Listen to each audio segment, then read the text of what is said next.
배구 여제의 그림자에서 벗어나 새로운 영광을 꿈꾸던 흥국생명 핑크. 스파이더스가 V리그 최하위권으로 평가받던 페퍼저축은행에게 뼈아픈 3대1 역전패를 당했다. 단순한 1패가 아니었다. 챔피언십을 향해 나아가야 할 팀에게는 대참사 수준의 경기력 붕괴였으며 이는 고 사령탑 요샤라 감독의 분노를 폭발시키는 기폭제가 되었다. 이날 경기는 한일 쌍포 시마무라, 하루요와 조이의 압도적인 화력쇼가 절정을 이룬 그야말로 시마무라의 날로 기록될 것이다. 코트를 지배한 페퍼의 두 에이스와 무너져 내린 배구 명가 흥국생명의 현장을 심층적으로 해부한다. 페퍼의 3대1 승리는 쌍포의 존재감을 V리그 전체에 각인시키는 사건이었다. 시마무라 하루요와 조이는 합계 58점이라는 경이로운 점을 합작하며 흥국생명의 블로킹 벽을 종이장처럼 구겨버렸다. 그녀의 플레이는 단순히 강한 스파이크를 때리는 것을 넘어선 전술적인 핵심 병기 그 자체였다. 특히 이날 경기의 주인공은 단연 시마무라였다. 시마무라는 중앙뿐 아니라 측면 오픈, 심지어 후위 공격까지 코트 구석구석을 찌르는 득점포를 가동하며 진정한 올라운드 에이스의 품격을 보여줬다. 특히 그녀의 득점은 랠리의 길이에 상관없이 이루어졌으며 흥국생명 수비의 약점을 교묘하게 파고들거나 혹은 아예 높은 타점을 활용해 블로킹 위로 꽂아 넣는 파괴력을 자랑했다. 시마무라의 손끝에서 뿜어져 나온 공은 단순한 배구공이 아닌 흥국생명 수비진의 멘탈을 부수는 쐐기와 같았다. 흥국생명이 한 세트를 어렵게 가져간 뒤 분위기를 완전히 빼앗긴 세 세트가 백미였다. 경기의 흐름을 완전히 장악하던 시마무라는 2세트에서만 홀로 10점을 쓸어 담으며 흔들리는 팀의 공격을 거의 혼자서 지탱해냈다. 그녀가 득점을 올릴 때마다 페퍼 벤치와 관중석은 폭발적인 환호에 휩싸였으며 이는 흥국생명 선수들을 더욱 심리적으로 압박하는 무형의 힘으로 작용했다. 조이 역시 시마무라의 그림자에 가려지긴 했으나 강력한 파워로 시마무라가 잠시 주춤할 때마다 득점을 책임지며 완벽한 투트랙 공격 시스템을 구축했다. 흥국생명의 블로킹 라인은 이들의 맹폭의 속수무책으로 무너져 내렸다. 두꺼운 벽은 페퍼의 강력한 화력 앞에 그저 허수아비에 불과했고 이는 시마무라와 조이가 코트 위에서 마음껏 춤추게 만드는 결과를 낳았다. 흥국생명은 시마무라를 막기 위해 중앙에 집중하면 조이에게 측면을 내줬고 측면을 막으려 하면 시마무라가 중앙에서 속공을 터뜨리는 딜레마에 빠졌다. 흥국생명은 한 세트 초반 17대 13으로 앞서 나갈 때만 해도 순조로운 항해를 예고했다. 이는 잠시나마 자신들의 조직력이 작동하고 있음을 보여주는 신호탄처럼 보였다. 그러나 그 달콤했던 리드는 페퍼의 추격이 시작되자 단숨에 신기루처럼 사라졌다. 17점 이후 흥국생명이 보인 경기력은 프로라는 타이틀이 무색할 정도였다. 쉬운 공격이 네트에 걸리거나 불필요한 범실이 이어졌고 결정적인 순간마다 공격의 마무리가 되지 않으면서 결국 페퍼에게 역전을 허용하며 첫 세트를 내준 것은 이날 대참사의 서막이었다. 흥국생명은 외국인 선수 레베카에게 과도하게 의존하는 외통수 공격 패턴이 발목을 잡았다. 문제는 구조적인 부분에 있었다. 페퍼의 수비는 레베카의 공격 경로에 대한 대비를 완벽히 마친 듯 보였고 공격이 레베카에게 집중될수록 그 효율은 급격히 떨어졌다. 레베카가 고군분투했음에도 불구하고 국내 선수들의 화력 지원은 처참한 수준이었다.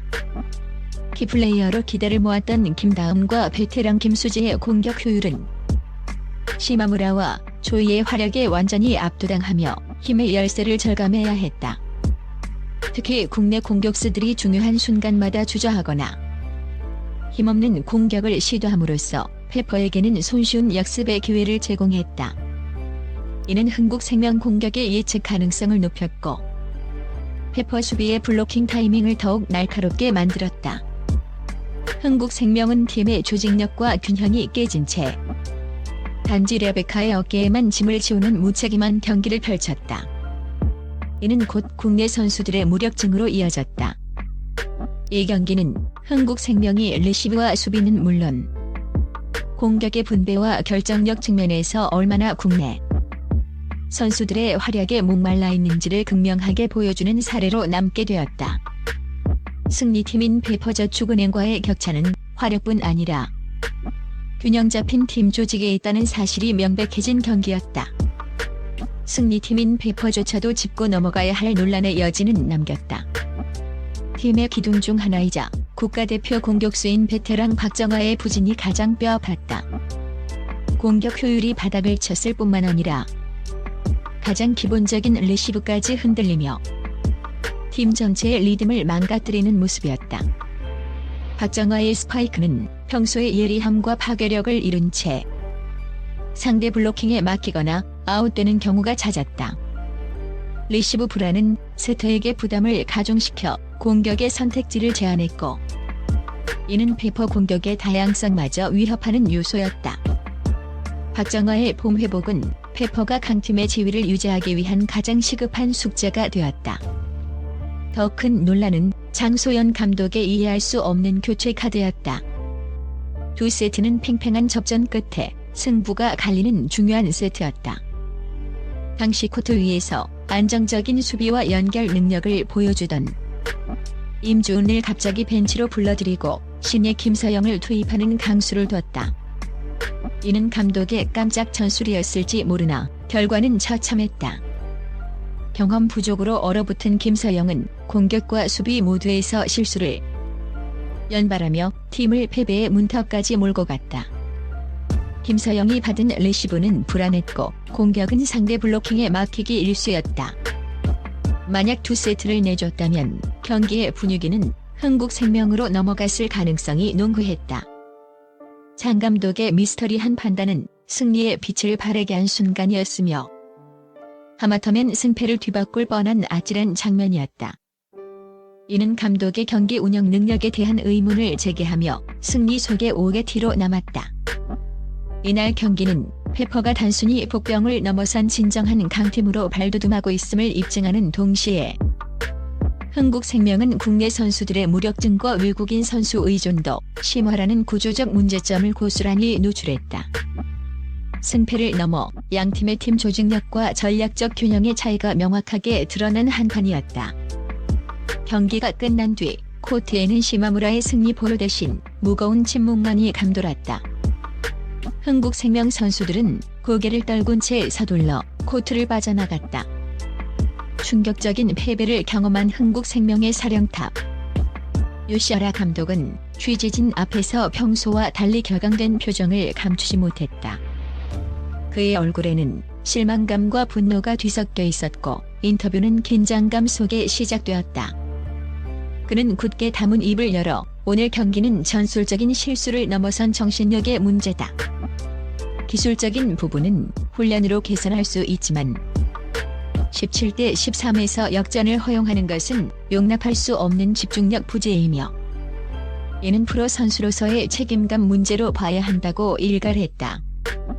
요시하라 감독의 목소리는 미세하게 떨렸으나 단어 하나하나에 강한 의지가 담겨 있었다. 그는 특히 외국인 선수에게만 기대고 자신들의 역할을 회피하는 듯한 국내 선수들의 무책임한 플레이는 반드시 개선되어야 한다. 이 팀은 여왕의 팀이 아니라 모두가 승리에 기여하는 팀이 되어야 한다고 비판의 강도를 높였다. 요시하라 감독은 이어 지금 당장 코칭 스태프와 심도 있는 회의를 거쳐 팀 체질 개선에 들어가겠다. 정신력을 바로잡고 국내 선수들의 자신감을 끌어올리는 것이 최우선 과제라는 분노 섞인 다짐을 남기며 흥국생명의 팬들에게 충격과 실망감을 안겨주었다.